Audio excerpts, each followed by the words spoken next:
Sederalun, sejumlah relawan aksi cepat tanggap atau ACT MRI Banda Aceh melakukan penyemprotan disinfektan di Masjid Al-Jihad, Gampung Jelingke, Kecamatan Syahkuala, Banda Aceh.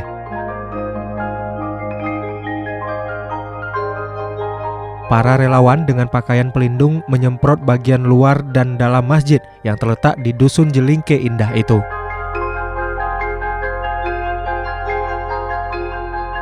Sekdes Jelingke Muhammad Syauki kepada serambinews.com menyampaikan di wilayahnya ada 3 lokasi yang dilakukan penyemprotan disinfektan oleh ACT, yaitu Masjid Al-Jihad, Masjid Al-Wusta, dan Masjid Babut Taqwa.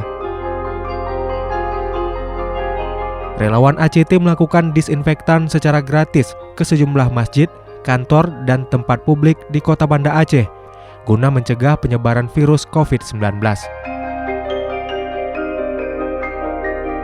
Dari Banda Aceh, Sederalun Muhammad Syauki, Serambi On TV.